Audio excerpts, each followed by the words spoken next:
सगळ्यात टेन्शनचं काम जर म्हटलं तर आठवड्याचा भाजीपाला. तर आठवड्याभर डब्याला कोणती भाजी द्यायची हे सगळ्यात मोठा बायकांना प्रश्न पडतो आणि हो मलासुद्धा तसाच पडतो. त्यामुळे मग आज मी तुमच्यासोबत वीकली जो काही भाजीपाला कसा निवडायचा किंवा आणून कसा व्यवस्थित ठेवायचा जेणेकरून 15 दिवस भाजीपाला तसा तसा ताजा राहील. आणि हो 500 रुपयामध्ये आपल्याला जर 2 आठवड्याच्या भाज्या येत असतील तर त्या कशा आणि कशा निवडल्या, कशा आणल्या ते सगळं आज शेअर करणार आहे. तर व्हिडिओ शेवटपर्यंत नक्की कंटिन्यू करा.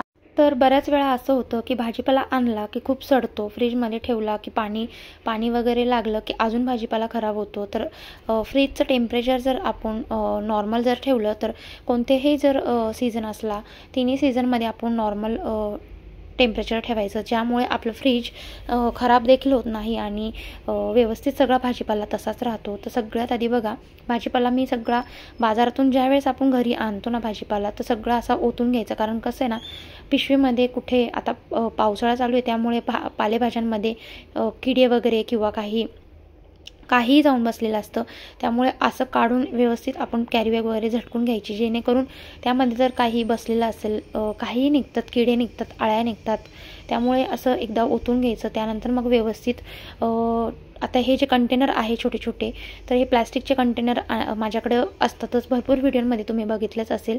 तर हे कंटेनर कसले तर हे आपण जेव्हा बेकरीमधनं आपण छोटे छोटे पॅनकेक म्हणा किंवा काही जे छोटे छोटे गोल राऊंडवाले जे केक आणतो त्याचे हे कंटेनर आहे. तर हे खूप उपयोगी असतात कारण आपला जो भाजीपाला आहे तो असाच आपण कॅरीबॅगमध्ये ठेवला तर पिशवीत ठेवल्याने भाजीपाला हा सडतो आणि त्याला पाणी देखील सुटतं आणि एकावर एक कॅरीबॅगी ठेवल्या की अजून भाजीपाला चिवडला जातो, सगळा एकमेकांवर चेनला जातो आणि खराब होतो. त्यामुळे काय करायचं ना असे छोटे छोटे कंटेनर तुमच्याकडे सुद्धा देखील असले तर फेकून देण्यापेक्षा त्याचा रियूज जर तुम्ही केला तर भरपूर उपयोगात येतो. तर अशाच काही गोष्टी आहेत ज्या मी सांभाळून ठेवत असते. तर मला कसं आहे ना की काही ना काही गोष्ट असं काहीतरी त्याचं DIY करायचं असं. त्यामुळे तर बघा आता छान असे जे काही माझ्याकडे कंटेनर आहे सगळं भाजीपाला जो काही जमिनीवर ओतलेला होता सगळ्यात आधी पालेभाज्या ज्या असतात त्या साईडला करून ठेवायच्या आणि ज्या काही निवडून ठेवायच्या गोष्टी असतात जसे काही कांदे, बटाटे, लसूण ह्या सगळ्या गोष्टी आणि ज्या काही इतर भाज्या असतील म्हणजे टोमॅटो असतील किंवा मिरच्या असतील तर मिरच्या बघू शकतात. मिरच्यासुद्धा मी असे निवडून खुडून घेतलेल्या आहे. त्याचे जे काही देठ आहे ते काढून घ्यायचे म्हणजे आपण भाजीसाठी लगेचच झटपट आपण घेऊ शकतो, निवडायचं देखील टेन्शन राहत नाही. त्यानंतर पुढचं जर म्हटलं तर मग हा जो फ्लावर आहे, फ्लावर म्हणा किंवा आळूची पानं म्हणा, आळूच्या पानांचंसुद्धा देठ तुम्ही बघू शकतात, इतका मोठा त्याला देठ असतो ना. त्यामुळे असे फ्रीजमध्ये ठेवताना ना ऑर्गनाईज कोणत्या पद्धतीने करायचं किंवा भाजीपाला तसाच कसा ठेवायचा ना ते समजत नाही. त्यामुळे मग हे देठ वगैरे काढून घ्यायचे आणि भाजीपाला हा कधीही निवडून ठेवायचा. आणून आपण कंटाळा करतो पालेभाज्या निवडायचा किंवा दुसऱ्याही भाज्या इतर आपण आणून तसंच कॅरीबॅग फ्रीजमध्ये ठेवत असतो. तसं फ्रीज भरतही चालतं आणि त्या गोष्टींमुळे ना सगळा भाजीपाला देखील खराब होतो. आठवड्याभराच्या अगोदरच खराब होतो. तसं न करता ठेवायची सुद्धा पद्धत जर व्यवस्थित ठेवलं तर पालेभाज्या देखील पावसाळ्यामध्ये तुमच्या महिनाभर तशाच राहणार आहे. मी 2 आठवडे तुम्हाला सांगितलेले, महिनाभर माझी शेपूची भाजी मागच्या टाईमला अगदी जसल्या तशी राहिलेली होती. महिनाभर पूर्ण पालेभाज्या ज्या शेपूची भाजी म्हणा, कोथिंबीर म्हणा अगदी तसल्या तशी होती. थोडंसुद्धा खराब झालेली नव्हती काय किंवा थोडी सडलेली नव्हती किंवा पाणी देखील सुटलेलं नव्हतं. कसं तर ते पुढे सांगते. तर बघा आता पालेभाज्यासुद्धा छान निवडून घेतल्या आणि निवडताना कोणत्या डब्यामध्ये कशा ठेवायच्या ते सुद्धा दाखवते. तर बऱ्याच वेळा आपण जो आठवड्याचा भाजीपाला आणतो तर त्यामध्ये काय होतं ना की आपण बऱ्याच भाज्या ज्या आणतो ना तर त्या आपण कशा पद्धतीने म्हणजे बनवायच्या किंवा मग कोणत्या भाज्या आधी आणल्यावरती बनवून वाया न घालवता आपण वापरून घ्यायच्या तर त्या कोणत्या तर त्या सगळ्यात आधी पालेभाज्या. तर पालेभाज्यांचं कसं असतं ना की पालेभाज्या लवकर सडतात. त्यामुळे आपण पावसाळ्यात देखील पालेभाज्या आपण लवकर बनवून घ्यायच्या आणि आठवड्यातून 2 वेळा तरी भाजी रिपीट झाली तरीही चालतं. तर आमच्या इथे तसंच असतं. तर ते कोणतं तुम्हाला सांगते. तर आता सुरुवातीला जेवढ्या भाज्या आणल्या त्यांच्या प्राईस सांगते. तर कांदे 15 रुपये किलोनी आणले. त्यानंतर बटाटे 20 रुपये किलोनी आणले. त्यानंतर लसूण 20 रुपये पावशेर होता तर 40 रुपये अर्धा आणलेला होता.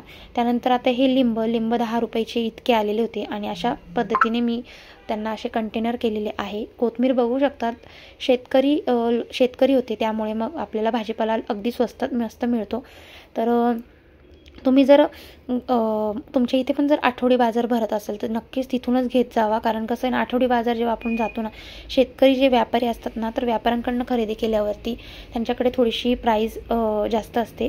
कारण त्यांना पण म्हणजे त्यांना व्यापाऱ्यांना तो जास्त वेळ म्हणजे रोज त्यांना विकायचा असतो. आणि शेतकरी कसा असतो ना, की एका दिवशी जर आला त्यांना भाव त्यांना जर मिळाला, भाजीचा जो भाव असतो त्यांना तो मिळाला, तर ते किती कमी प्राईजमध्ये सुद्धा देऊन टाकतात.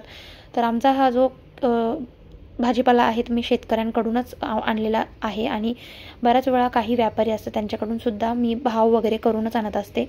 तर आपण थोडा फार कमी करायचे प्रयत्न करायचा. तर ते कसं, सगळ्या गोष्टी आपण घेताना काय करायचं ना, की आपल्याला जर एखादी गोष्ट जर आपल्याला 15 रुपये किंवा 20 रुपये किंवा 20 रुपये जर आपल्याला अर्धा बोललेले असतील, अर्धा किलो, तर आपण 30 रुपयाचा किलो मागायचा. अर्धा किलो जर आपल्याला बोललेले असतील तर आपण 30 रुपयाचा 1 किलो मागायचा. अशा पद्धतीने भावमोल करायचे आणि पैशाची बचत देखील होते.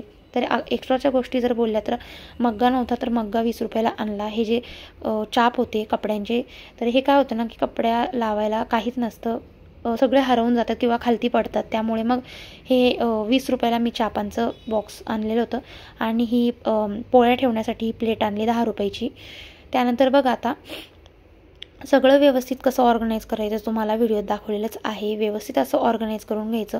असे कंटेनरमध्ये जर ठेवलं तर पालेभाज्या म्हणा, दुसऱ्या भाज्या म्हणा, अगदी म्हणजे खराब होत नाहीत. तर लिंब जर बघितले 10 रुपयाचे आणले.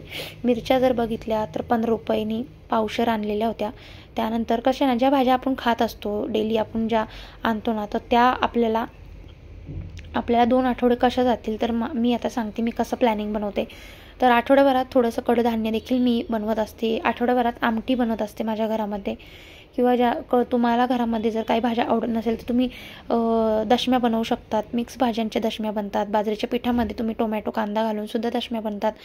वीकली जर बघितलं तर कधी कधी इडली वगैरे आपण बनवत असतो. डोशाचं पीठ आपण आणत असतो. त्यामुळे कसं आहे ना, आठवड्याभरात ह्या दुसऱ्या घरातल्या वस्तूंपासून आपण कडधान्य किंवा काही वेगळ्या आमटी वगैरे म्हणा, कसली शेवची आमटी म्हणा किंवा पातोडीची आमटी, भज्याची आमटी, अशा काही गोष्टी बनवून आपण आठवड्याभरात 2 ते 3 दिवस असेच जातात. त्यामुळे मग भेंडी माझी आठवड्यातून एकदा बनत असते, फ्लावर एकदा बनत असते. त्यामुळे उरलेली भेंडी किंवा फ्लावर आपल्याला पुढच्या हप्त्यामध्ये सुद्धा कामात येते.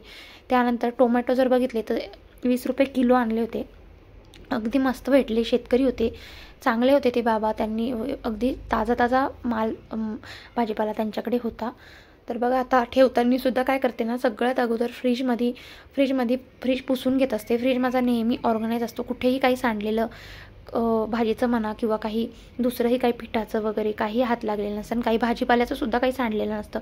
अगदी व्यवस्थित असल्या तसं राहतं. आणि ऑर्गनाईज करताना सुद्धा मी याची व्हिडिओ तुमच्यापर्यंत आधीसुद्धा शेअर केलेली आहे.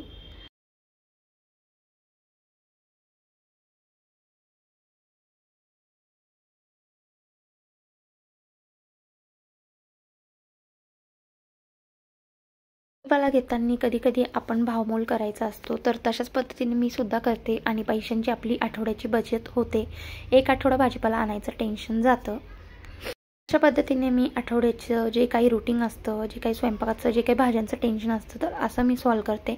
तर कसा वाटला आजचा व्हिडिओ ते सुद्धा मला कमेंटमध्ये सांगा. आवडला असेल तर शेअरसुद्धा करा. चला आता भेटते पुढच्या व्हिडिओमध्ये. तोपर्यंत सगळ्यांना बाय बाय.